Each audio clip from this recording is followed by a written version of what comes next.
وَإِذْ قَالَ مُوسَى لِقَوْمِهِ إِنَّ اللَّهَ يَأْمُرُكُمْ أَن تَذْبَحُوا بَقَرَةً قَالُوا أَتَتَّخِذُنَا هُزُوًا قَالَ أَعُوذُ بِاللَّهِ أَنْ أَكُونَ مِنَ الْجَاهِلِينَ۔ اور جب موسیٰ علیہ السلام نے اپنی قوم بنی اسرائیل سے کہا کہ اللہ تعالیٰ تمہیں ایک گائے کو ذبح کرنے کا حکم دیتے ہیں، تو انہوں نے کہا آپ ہم سے مذاق کیوں کرتے ہیں؟ جواب دیا کہ میں ایسا جاہل ہونے سے اللہ تعالیٰ کی پناہ پکڑتا ہوں۔ سامعین، اب اس آیت کی تفسیر سماعت کیجیے۔ گائے ذبح کرنے کا قصہ۔ اس کا پورا واقعہ یہ ہے کہ بنی اسرائیل میں ایک شخص بہت بڑا مالدار اور تونگر تھا۔ اس کی کوئی نرینہ اولاد نہ تھی، صرف ایک لڑکی تھی اور ایک بھتیجا تھا۔ بھتیجے نے جب دیکھا کہ بوڑھا مرتا ہی نہیں تو ورثے کی دھن میں اسے خیال آیا کہ میں ہی اسے کیوں نہ مار ڈالوں تاکہ اس کی لڑکی سے نکاح بھی کر لوں اور قتل کی تہمت دوسروں پر رکھ کر دیت بھی وصول کروں اور مقتول کے مال کا مالک بھی بن جاؤں۔ اس شیطانی خیال میں وہ پختہ ہو گیا اور ایک دن موقع پا کر اپنے چچا کو قتل کر ڈالا۔ بنی اسرائیل کے بھلے لوگ ان کے جھگڑوں بھکیڑوں سے تنگ آ کر ایک سو ہو کر ان سے الگ ایک شہر میں رہتے تھے۔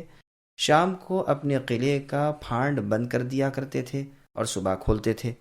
کسی مجرم کو اپنے ہاں گھسنے بھی نہیں دیتے تھے۔ اس بھتیجے نے اپنے چچا کی لاش کو لے جا کر اس قلعے کے پھاٹک کے سامنے ڈال دیا اور یہاں آ کر اپنے چچا کو ڈھونڈنے لگا۔ پھر دہائی مچا دی کہ میرے چچا کو کسی نے مار ڈالا، اور ان قلعے والوں پر تہمت رکھی اور ان سے دیت کا روپیہ طلب کرنے لگا۔ انہوں نے اس قتل سے اور اس کے علم سے بالکل انکار کیا، لیکن یہ سر ہو گیا، یہاں تک کہ اپنے ساتھیوں کو لے کر ان سے لڑائی کرنے پر تل گیا۔ یہ لوگ عاجز آ کر موسیٰ علیہ السلام کے پاس آئے اور واقعہ عرض کیا کہ اے اللہ کے رسول، یہ شخص خواہ مخواہ ہم پر ایک قتل کی تہمت لگا رہا ہے، حالانکہ ہم بری الذمہ ہیں۔ موسیٰ علیہ السلام نے اللہ تعالیٰ سے دعا کی، وہاں سے وحی نازل ہوئی کہ ایک گائے ذبح کر لو۔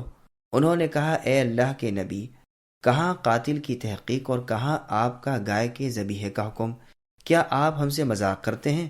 موسیٰ علیہ السلام نے فرمایا اعوذ باللہ، مسائل شرعیہ کے موقع پر مذاق جاہلوں کا کام ہے، اللہ عز و جل کا حکم یہی ہے۔ اب اگر یہ لوگ جا کر کسی گائے کو ذبح کر دیتے تو کافی تھا، لیکن انہوں نے سوالات کا دروازہ کھولا اور کہا وہ گائے کیسی ہونی چاہیے۔ اس پر حکم ہوا کہ وہ نہ بہت بڑھیا ہے، نہ بچی ہے، جوان عمر کی ہے۔ انہوں نے کہا موسیٰ ایسی گائیں تو بہت ہیں، یہ بیان فرمائیے کہ اس کا رنگ کیا ہے۔ وہی اتری کہ اس کا رنگ بالکل صاف زردی مائل ہے، ہر دیکھنے والے کی آنکھوں میں بھلی لگتی ہے۔ پھر کہنے لگے موسیٰ ایسی گائیں بھی بہت ہیں، کوئی اور ممتاز وصف بیان فرمائیے۔ وہی نازل ہوئی کہ وہ کبھی ہل میں نہیں جوتی گئی، کھیتوں کو پانی نہیں پلایا، ہر عیب سے پاک ہے، ایک رنگی ہے، کوئی داغ دھبا نہیں۔ جوں وہ سوالات بڑھاتے گئے حکم میں سختی ہوتی گئی۔ اب نکلے ایسی گائے ڈھونڈنے کو، وہ صرف ایک لڑکے کے پاس سے ملی۔ یہ بچہ اپنے ماں باپ کا نہایت فرما بردار تھا۔ ایک مرتبہ جبکہ اس کا باپ سویا ہوا تھا اور نقدی والی پیٹی کی کنجی اس کے سرہانے تھی، ایک سوداگر ایک قیمتی ہیرا بیچتا ہوا آیا اور کہنے لگا کہ میں اسے بیچنا چاہتا ہوں۔ لڑکے نے کہا میں خریدوں گا۔ قیمت 70,000 طے ہوئی۔ لڑکے نے کہا ذرا ٹھہرو، جب میرے والد جاگیں گے تو میں ان سے کنجی لے کر آپ کو قیمت ادا کروں گا۔ اس نے کہا نہیں، ابھی قیمت دو تو 10,000 کم کر دیتا ہوں۔ اس نے کہا نہیں حضرت، میں اپنے والد کو نہیں جگاؤں گا، تم اگر ٹھہر جاؤ تو میں بجائے 70,000 کے 80,000 دوں گا۔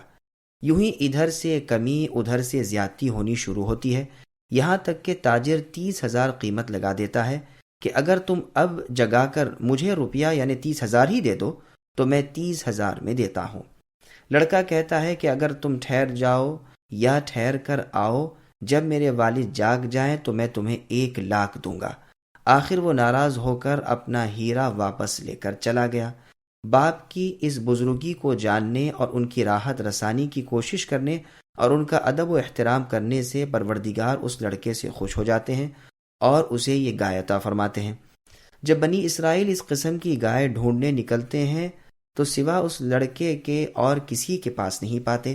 اس سے کہتے ہیں کہ اس ایک گائے کے بدلے 2 گائیں لے لو، یہ انکار کرتا ہے۔ پھر کہتے ہیں کہ 3 لے لو، 4 لے لو، لیکن یہ راضی نہیں ہوتا، 10 تک کہتے ہیں مگر پھر بھی نہیں مانتا۔ یہ آخر موسیٰ علیہ السلام سے شکایت کرتے ہیں۔ موسیٰ علیہ السلام فرماتے ہیں جو یہ مانگے دو اور اسے راضی کر کے گائے خریدو۔ آخر گائے کے وزن کے برابر سونا دیا گیا، تب اس نے اپنی گائے بیچی۔ یہ برکت اللہ تعالیٰ نے ماں باپ کی خدمت کی وجہ سے اسے عطا فرمائی، جبکہ یہ بہت محتاج تھا۔ اس کے والد کا انتقال ہو گیا تھا اور اس کی بیوہ ماں غربت اور تنگی کے دن بسر کر رہی تھی۔